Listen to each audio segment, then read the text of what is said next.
Hello everybody, welcome to this special video जहां पे आज हम डिस्कस करेंगे ABC analysis for CA final direct taxes and international taxation for this November 24 attempt. Sir ABC analysis में क्या होता है? सर सबको ही तो लेके आ चुके हो, आप ऐसा क्या लेके आने वाले हो? तो इसलिए ना सिर्फ आपके लिए for the very first time 3-4 दिन की मेहनत के बाद मैं आपके साथ not just chapter wise ABC analysis लेके आया हूँ, sir topic wise ABC analysis भी लेके आ चुका हूँ। सर कौन से चैप्टर का कौन सा टॉपिक आईसीआई ने सबसे ज्यादा बार पूछा हुआ है, कौन से टॉपिक में सर किस चीज पे ध्यान देना है, सर कब कब पूछा गया है, कब कब कौन कौन से चैप्टर से टॉपिक नहीं पूछा गया है, वो सब on the basis of last 8 attempts मैंने कंपाइल करके आपके सामने इस शीट में लाके रख दिया है। पहले अगर इस टॉपिक को जानना है, सबसे पहले चैनल को सब्सक्राइब करो, वीडियो को लाइक करो और अपने किसी एक दोस्त को शेयर करो। उसके बाद मैं कंटिन्यू करूंगा। मैं रुका हुआ हूं, मैं रूठा हुआ हूं, मैं आपको नहीं बताऊंगा जब तक आप ये चैनल को सब्सक्राइब नहीं कर देते। यार तुमसे रूठ के कहाँ जाऊंगा यार, चलो कोई बात नहीं। देखो इधर इधर, ध्यान से ध्यान से ध्यान से। तो सबसे पहले ए कैटेगरी टॉपिक की अगर बात करें ना, ट्रस्ट टैक्सेशन 8 में से 8 बार पूछा गया है। टीडीएस टीसीएस 8 में से 8 बार पूछा गया है। सर और गहराई में जाओ, सर नॉन रेसिडेंट टैक्सेशन 8 में से 8 बार पूछा गया है।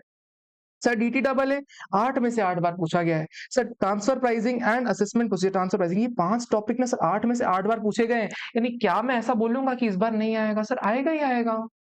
अगर 8 बार हर बार पूछा गया तो इस बार भी आएगा ना sir. These are your deemed A category topic sir, ये तो by default A category topics है। Sir assessment procedure, return filing, income tax authority, sir आपने ए कैटेगरी में डाल दिया। भाई 7 बार पूछा गया तो ए कैटेगरी में नहीं डालूंगा क्या? मतलब आएगा ही आएगा, तुम्हारे अटेम्प्ट में भी चांसेस आएगा ही आएगा। सर लेकिन इतना बड़ा चैप्टर कैसे होगा? तो इसमें तुम टॉपिक वाइज एबीसी में जाओ ना, जो टॉपिक वाइज एबीसी दे रखा है उसमें जाओ ना तुम, तुम्हारे लिए तो आसानी कर रहा हूँ ना। Sir assessment of various entities, sir assessment of various entities 5 बार पूछा गया, really very important topic. Sir गार, ओ हो सर, ए कैटेगरी के हिसाब से इतना छोटा सा टॉपिक आधे घंटे में हो जाता है। सर उसको 5 बार पूछा हुआ है, गार को 5 बार। सर सोच पा रहे हो?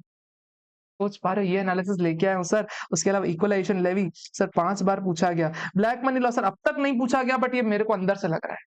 मेरे अकॉर्डिंग सर इस बार ब्लैक मनी लॉ पे आपको श्योर शॉर्ट क्वेश्चन दिखेगा, फॉर दैट मैटर, इसीलिए आप ढंग से पढ़ के जाओगे ब्लैक मनी लॉ। सर उसके अलावा basic tax rates, normal tax rates, special tax rates, sir 8 बार, 8 बार पूछा गया। टैक्स रेट्स को पूछी, हमको तो मिला ही नहीं कभी। यार पीजीबीपी कैलकुलेट करते हो तो पीजीबीपी में टैक्स रेट पूछता है ना। मतलब किसी भी क्वेश्चन में कोई भी कॉन्सेप्ट अगर टेस्ट हुआ है ना तो आपको इस लिस्ट में मिल जाएगा। अगर उसमें टैक्स रेट निकालने के लिए बोला गया तो मिल जाएगा। टैक्स रेट के अलावा सर कोई डिडक्शन बोला है तो भी इस लिस्ट में मिल जाएगा। उसके अलावा सर कोई डिसअलाउंस है वो भी आपको इस लिस्ट में मिल जाएगा। यानी every kind of adjustment that has come, और उस एडजस्टमेंट में अगर कोई क्वेश्चन टेस्ट हुआ है ना, कंसेप्ट टेस्ट हुआ है ना, वो भी आपको इस लिस्ट में मिल जाएगा। तो ध्यान से। उसके अलावा sir capital gain, sir B category 5 बार पूछा गया, फिर भी बी कैटेगरी। सर कितना कर लोगे ए कैटेगरी में? और कैपिटल गेन में अगर आप ध्यान से देखोगे ना, कुछ गिनी चुनी चीजें बार बार पूछ रहा है वो, कुछ गिनी कुछ चुनी चीजें पूछ रहा है सर, कुछ नया नहीं ला रहा है कैपिटल गेन में। इसलिए सर कैपिटल गेन को आपको बी कैटेगरी में रखना है। सर पीजीबीपी के लिए ध्यान देना है। सर अभी आप ए कैटेगरी रखोगे पीजीबीपी को, लास्ट डे पे ना आप इसको बी कैटेगरी में लेके चले जाओगे, नहीं तो सिलेबस कंप्लीट नहीं कर पाओगे। सर उसके अलावा सर मिसलेनियस प्रोविजंस, ओ भाई साहब, सर कैश क्रेडिट, एसएफटीज, सर 269 एसएसएनटी बार बार पूछ रहा है, 5 बार पूछा है 8 अटेम्प्ट में। तो यार 20 मिनट का टॉपिक है, इसको तो तुम इंपॉर्टेंट मानोगे ही मानोगे। Sir base erosion profit shifting, sir आप परेशान होते थे ना, एमटीसी पढ़े, बेस इरोजन प्रॉफिट शिफ्टिंग पढ़े, टैक्स ट्रीटीज पढ़े। देखो बेप्स को मैंने बी कैटेगरी में रखा है बिकॉज 5 बार तो सर बेप्स ही उसने पूछ लिया है। बाकी 3 बार में कभी उसने टैक्स ट्रीटीज पूछा या एमटीसी पूछा तो आप बेस इरोजन प्रॉफिट शिफ्टिंग को ज्यादा ध्यान देने वाले हो। सर अपील्स एंड रिवीजन 4 बार पूछा गया, डिडक्शन सर 3 बार पूछा गया, सर टैक्स ऑडिट सर 1 बार पूछा गया, लेकिन अभी रिसेंट अटेम्प्ट में आ गया तो मेरे को लग रहा है कम पूछेगा। छोटा चैप्टर इसलिए मैंने बी कैटेगरी में डाल दिया। सर उसके अलावा सेट ऑफ कैरी फॉरवर्ड, उसके अलावा आईएफओएस, आईएफओएस जो सर सी कैटेगरी में डाला हुआ है, आईएफओएस सी कैटेगरी में। सर पेनल्टीज, उसके अलावा advance ruling, MTC, ICDS, clubbing, ये सब 1 या 2 बार पूछे गए, इनको कम रेलेवेंट आप मान सकते हो। सर इनके अंदर भी मैंने टॉपिक्स दे दिए, अगर आपके पास टाइम है तो आप टॉपिक्स ही सिर्फ करके चले जाओ। सर टॉपिक्स ही बताओ ना। देखो टैक्स रेट्स में तो क्या ही टॉपिक्स बताऊं सर, टैक्स रेट्स मैंने क्लासिफाई कर दिए। कैपिटल गेन पे आओ एक बार। सर कैपिटल गेन से कौन कौन से टॉपिक पूछे गए, ध्यान से देखो। सर 112 का कंप्यूटेशन, कभी भी अगर लिस्टेड सिक्योरिटी सेल कर रहे होते हो तो फिर उसमें कैसे सर एफएमवी को कॉस्ट मानते हैं, सर वो कैलकुलेशन बहुत बार पूछी गई है। अगर शेयर लिस्टेड नहीं है पहले, बाद में लिस्ट हो गया तो कैसे कंप्यूटेशन करेंगे, ये पूछा गया है। सर कब कब एसडीवी को हम कॉस्ट ऑफ एक्विजिशन मानते हैं, सर 50C के प्रोविजंस, सर सेक्शन 54 का एग्जाम्पशन, कब आप हाउस प्रॉपर्टी बेच के हाउस प्रॉपर्टी खरीदते हो तो एग्जाम्पशन कितना मिलेगा, कब कब मिलेगा। सर इंडेक्सेशन का कंसेप्ट, सर इंडेक्सेशन कंसेप्ट तो बेसिक्स है, आपको पता होना ही होना चाहिए। सर उसके अलावा सर कभी भी अगर नॉन रेसिडेंट अनलिस्टेड शेयर्स को बेचता है सर, तो क्या टैक्सेशन होता है सर, 10% टैक्स रेट का बेनिफिट मिलता है, ये भी टेस्ट किया हुआ है। First proviso to section 48 indirect transfer compulsory acquisition of land and section 54 EC for depreciable assets। section 54 EC कब depreciable assets के लिए मिलता है सर, जिस टाइम पे भले एसेट शॉर्ट टर्म ही क्यों ना, एसेट लॉन्ग टर्म होगा, कैपिटल गेन शॉर्ट टर्म होगा, फिर भी 54 EC आपको मिल जाता है। सिर्फ और सिर्फ इन प्रोविजंस के ऊपर कैपिटल गेन में पूछा गया, इनके अलावा कोई पूछा ही नहीं उसने। क्या मैं ऐसा बोल रहा हूँ कि बाकी टॉपिक्स आपको नहीं पढ़ने? राइट आंसर है सर, बाकी टॉपिक्स आपको पढ़ने हैं, ऐसा नहीं बाकी टॉपिक्स नहीं पढ़ने, लेकिन अगर आपको टाइम कम है, कोई हताश है, तो अगर इतना भी करके चले जाओगे तो चांसेस है कि अगर बार बार यही क्वेश्चन पूछ रहा है आईसीआई, तो इनमें से कोई रिपीटेड क्वेश्चन आ जाए आपके सामने। क्या ये बात समझ में आ रही है? क्या ये छोटी सी बात आपको समझ में आ गई? यस सर, समझ में आ गई। और सर कैपिटल गेन को अगर आप ध्यान से देखोगे ना, तो यहाँ पे आपको दिखेगा कि मई 23 में कैपिटल गेन नहीं आया, मई 22 में कैपिटल गेन नहीं आया, उसके अलावा सर जुलाई 21 में कैपिटल गेन नहीं आया। जी सर, मई वगैरह में कैपिटल गेन नहीं पूछता है, नवंबर में पूछता है। थोड़ा सा एनालिसिस एनालिसिस बता रहा हूँ। क्या हम एनालिसिस प्रेडिक्ट कर रहे हैं आईसीआई का? राइट आंसर है सर, एक एनालिसिस करने में बुराई थोड़ी है कुछ। क्या कोई बुराई है क्या? अगर आपके पास टाइम कम है तो सर अगर आप ये टॉपिक करके चले गए, इससे क्वेश्चन फंस गया, तो क्या कोई बुराई होगी क्या? क्या मैं को छोड़ने के लिए बोल रहा हूँ? राइट आंसर छोड़ने के लिए नहीं बोल रहा, हम चीजों को थोड़ा ऑब्जेक्टिवली कर रहे हैं। अगर टाइम कम है तो आप इन चीजों पे जरूर फोकस करने वाले हो, टाइम ज्यादा तो पूरा करो ना। टाइम ज्यादा है तो कैटेगरी बी समझ के पूरा कर लो कैपिटल गेन को, लेकिन अगर टाइम कम है तो इन टॉपिक्स को तो बेयर मिनिमम करके जाना है, ये मैं कह रहा हूँ अल्टीमेटली। सर आईएफओएस 9 सर 2 बार पूछा गया है सिर्फ, उनमें से भी सिर्फ एक बार 222 ई पूछ लिया, वो भी मई 24 में पूछ लिया, तो चांसेस कम हो। इसके अलावा सर क्या बोनस शेयर्स को गिफ्ट मानते हैं? ये पुराने जमाने का पूछा गया था, बाकी आईएफएस पूछा ही नहीं गया। Sir the most important chapter PGBP, sir PGBP में कितने एडजस्टमेंट आज तक पूछे गए, वो सारे एडजस्टमेंट की शीट मैंने आपको दे दी। एग्जाम में जितने एडजस्टमेंट आए हैं ना सर, किस किस अटेम्प्ट में कौन कौन सा एडजस्टमेंट आया है, वो सब मैंने आपको दे दिया। सर आईसीडीएस एक बार पूछा है गलती से, आप चाहो तो पढ़ो, नहीं चाहो तो आप इग्नोर कर सकते हो। पढ़ना चाहो तो 40 मिनट का बिल्कुल क्रिस्प वीडियो मैंने यूट्यूब पे डाल रखा है, आप उसको भी रेफर कर सकते हो। क्लबिंग कभी नहीं पूछा। Sir set of carry forward सिर्फ 2 सेक्शन पूछे गए, अगर पढ़ना है तो 2 सेक्शन भी पढ़ के चले जाओगे, आपको काफी हद तक चीजें मिल जाएंगी। सर उसके अलावा डिडक्शंस, सर डिडक्शंस 10 डिडक्शंस है। आप मेजॉरिटी चीजें चेक करोगे ना, तो आपको मिलेगा कि 10 डबल ए का डिडक्शन ज्यादा बार पूछा गया एएमटी क्वेश्चंस में, 80 डबल से डबल ए क्वेश्चन पूछा गया टोटल इनकम में कई बार, और 80 पी कोऑपरेटिव सोसाइटी का अलग से क्वेश्चन पूछा गया है। सर बाकी नॉर्मली क्वेश्चंस नहीं पूछे गए हैं, तो आप अपना फोकस बांट सकते हो। 80M थोड़ा सा एक्स्ट्रा पढ़ लो, 80C 80D में देख लो किसको मिलता है, रेसिडेंट को मिलता है, नॉन रेसिडेंट को मिलता है, पेरेंट के लिए मिलता है, चिल्ड्रन के लिए मिलता है। थोड़ी एक्स्ट्रा चीजें पढ़ के आप छोटे में टॉपिक को निपटा सकते हो। अपना फोकस अब आपको थोड़ा सा डिवाइड करना पड़ेगा। Sir assessment of various entities, sir MAT हो गया, फर्म टैक्सेशन हो गया, एएमटी हो गया, सर बिजनेस ट्रस्ट हो गया, इन्वेस्टमेंट फंड हो गया। सर आप देखोगे एक अटेम्प्ट में कोई एक ही चीज आती है इन पांचों में से, आप अगर ट्रेंड एनालिसिस निकालोगे तो पांचों अलग अलग बार पूछी गई है, कभी भी साथ में नहीं पूछी गई। हो सकता है इस बार आपके केस में एओपी वगैरह पूछ ले, या लिक्विडेशन पूछ ले, या बायबैक पूछ ले। सर यानी आप देखोगे असेसमेंट ऑफ वेरियस एंटिटीज में चीजें रिपीट नहीं कर रहा, कोशिश करके तक इन 5 टॉपिक्स में क्वेश्चन पूछा गया। सर ट्रस्ट टैक्सेशन, सर कौन कौन से टॉपिक से क्वेश्चन पूछता है, सुनो ध्यान से, इसमें तो बहुत गजब का एनालिसिस मिला मेरे को। सर जो अटेम्प्ट पुराने थे ना सर 2021 वाले, वहां पे ना सर फुल फ्लेजेड क्वेश्चन आते थे। ये जो फुल फ्लेजेड क्वेश्चन लिखा हुआ है ना सर, उस जमाने में आते थे। आज की डेट में सर आपको प्रोविजन बेस्ड क्वेश्चंस आते हैं, बताओ ट्रस्ट का एप्लीकेबिलिटी मिलेगी कि नहीं, क्या डिडक्शन मिलेगा कि नहीं मिलेगा, ऐसे क्वेश्चन पूछता है आपसे।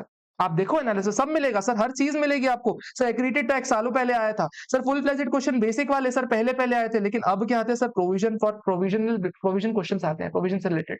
क्या रजिस्ट्रेशन एप्लीकेबल होगा, क्या सर स्पेसिफाइड वायलेशन हुआ है, क्या सर आपको डिडक्शन अलाउ होगा कि नहीं, क्या सर एग्रीकल्चर इनकम पे कोई टैक्स लगेगा, ऐसे टाइप के क्वेश्चन पूछ रहा है। ये एनालिसिस बहुत इंपॉर्टेंट है। सर टीडीएस का एनालिसिस सुनो तो सही, दिल खुश हो जाएगा। टीडीएस का एनालिसिस सर अगर आप ट्रेंड निकालोगे ना, ये पूछा फिर अगली बार कभी नहीं पूछा, ये 2 प्रोविजन पूछे फिर अगली बार कभी नहीं पूछे, ये 2 प्रोविजन पूछे कभी नहीं पूछा, फिर ये 4 पूछा कभी नहीं पूछा, ये 3 पूछा कभी नहीं पूछा, ये 3 पूछा कभी नहीं पूछा, फिर इसके बाद ये 3 पूछे कभी नहीं पूछे, फिर ये 3 पूछे, इसके बाद तो अटेम्प्ट ही नहीं आया। यानी टीडीएस को अगर आप ढंग से देखोगे ना, देयर इज रेयर चांस की चीजें रिपीट मिले आपको। टीडीएस में हर बार आईसीआई कुछ नया ट्राई कर रहा है, हर बार आईसीआई कोई नए प्रोविजंस को टेस्ट कर रहा है, नई टेस्टेबिलिटीज ला रहा है। और दैट मैटर ना, आपको टीडीएस को ढंग से पढ़ के जाना है। TDS is the most important topic for exam, क्योंकि इसमें नया आने के चांसेस हमेशा रहते हैं। सर इनकम टैक्स अथॉरिटीज परेशान होते थे ना, कैसे करेंगे, देखो क्या पूछ रहा है तुमसे। सर रेक्टिफिकेशन के ऊपर ही सर कितनी बार पूछ लिया, रेक्टिफिकेशन के ऊपर 3 बार पूछा है उसने। सर इतना ही नहीं, सर किसको किसको रिटर्न फाइल करना है, क्या ये नहीं बनता, ये भी छोड़ के जाओगे क्या? सोचो validity of notice under section 156 जो डिमांड नोटिस रहता है सर, उसकी वैलिडिटी कैसे रहती है सर? उसके अलावा सर कभी भी आपके एसेट सीज हो जाते हैं तो उससे रिलेटेड आउटस्टैंडिंग डिमांड के अगेंस्ट आप कब सेट ऑफ करवा सकते हो? हेमंत कुमार सिंघवी का केस लॉ था ये, अगर याद हो आप। सर उसके अलावा याद हो सेट ऑफ कैसे कर सकते हो सर? उसके अलावा कॉन्डोनेशन फॉर डीले इन रिटर्न, उसके अलावा नोटिस 143(3), 143(2) का या फिर 144(c) का डीआरपी का सर, डिस्प्यूट रेजोल्यूशन पैनल का। ये बेसिक से क्वेश्चन पूछ रहे हैं। आप जो परेशान होते हो ना इतने सारे असेसमेंट प्रोसीजर में, वो पूछ क्या रहा है सर? इतनी बेसिक चीजें पूछ रहा है सर। उसके अलावा appeals and revision sir, ITAT के पावर सर क्या है, सुप्रीम कोर्ट के पावर्स क्या है सर? उसके अलावा स्टे इन डिमांड सर क्या क्या है sir? Right to writ petition के हाई कोर्ट में क्या राइट्स रहते हैं? दार में सर आपको कैसे क्या टैक्स प्लानिंग है, इवेजन है सर, एग्जामिनेशन है। डीआरसी कभी पूछा ही नहीं गया आपसे। डीआरसी पेनल्टी सर सिर्फ 271(c) non deduction of TDS पूछा गया। प्रोसिक्यूशन कब रोका जा सकता है, वेवर ऑफ पेनल्टी कब मिल सकती है, मिसलेनियस प्रोविजन में बेसिक क्वेश्चन है सर। नॉन रेसिडेंट टैक्सेशन देखो, परेशान होते हैं नॉन रेसिडेंट टैक्सेशन में, बहुत परेशान होते हैं ना। इधर देखो पोयम सेक्शन 9 का डिविडेंड एफटीएस 44 बी का कंप्यूटेशन सर, कौन सा 44 बी होता है? कभी कोई एयरक्राफ्ट बिजनेस कर रहा है, सॉरी अगर कोई शिपिंग बिजनेस कर रहा है sir. Scope of total income for in case of foreign company offshore and onshore services sir. Residential status of individual, individual का रेसिडेंशियल स्टेटस पूछता है सर। बिजनेस कनेक्शन एजेंट वाला, सिग्निफिकेंट इकोनॉमिक प्रेजेंस वाला sir. Tax rate के बारे में sir 2 बार ही question आया है सर। कौन सा क्वेश्चन सर? एफटीएस का नहीं पता तुमको टैक्स रेट, या एलटीसीजी का टैक्स रेट नहीं पता सर? अनलिस्टेड शेयर्स का टैक्स रेट नहीं पता सर? डिविडेंड का और इंटरेस्ट का टैक्स रेट नहीं पता सर? ये सब टैक्स रेट्स के ऊपर क्वेश्चन पूछता है, बेसिक बेसिक से क्वेश्चन सर। और सुनो डीटीडबलए में सर एग्रीकल्चर इनकम से रिलेटेड एडजस्टमेंट आए हैं आपके हर बार। सारे सारे डीटीडबलए क्वेश्चन एनालाइज करने के बाद मिला मेरे को सर, एडजस्टमेंट एग्रीकल्चर इनकम का ही पूछेगा आपसे सर। रॉयल्टी एफटी रॉयल्टी का और उसके एक्सपेंसेस का पूछने वाला है, प्लस 80 क्यूक्यू भी पूछने वाला है, प्लस सर डिविडेंड का एडजस्टमेंट पूछेगा सर। रेंट और म्यूनिसिपल टैक्सेस का पूछने वाला है सर। डिडक्शन 80C 80D यहाँ कंफ्यूज करेगा, क्या पेरेंट के लिए मिलेगा कि चिल्ड्रन के लिए मिलेगा? क्या डिपेंडेंट पेरेंट चाहिए कि डिपेंडेंट चिल्ड्रन चाहिए सर? इसमें कंफ्यूज करेगा सर। बिजनेस लॉस इस समय नया आरटीपी एमटीपी में टेस्ट कर रहा है, ये आपसे पूछ सकता है। और लास्ट में सैलरी अगर फॉरेन में कमा रहे हो, इंडिया में टैक्सेबिलिटी, तो स्टैंडर्ड डिडक्शन वगैरह के कंसेप्ट पूछ सकता है आपसे। ट्रांसफर प्राइसिंग में क्या पूछता है आप देख सकते हो, बहुत बेसिक चीजें रिपीट हो रही है ट्रांसफर प्राइसिंग में sir. Equalisation levy sir 4 concept test किए गए, advance ruling, base erosion, profit shifting, tax treaties and MTC sir. इसके बेसिस पे ना आपको सारे टॉपिक्स का आइडिया हो जाएगा कि क्या क्या पूछ रहा है। 2-3 चीजें मैं आपसे चाह रहा हूँ, 2-3 चीजें चाह रहा हूँ। अगर यहाँ तक आए हो ना तो ये बातें जरूर सुन के जाना। सबसे पहले वीडियो लाइक करो, दूसरी बातें सुनना। सर ये एबीसी एनालिसिस दिल से बनाया मैंने, और सर काफी ज्यादा चीजें बता रहा है कि एग्जाम पैटर्न कैसे होता है, बट आपको इसको डे फर्स्ट से फॉलो नहीं करना।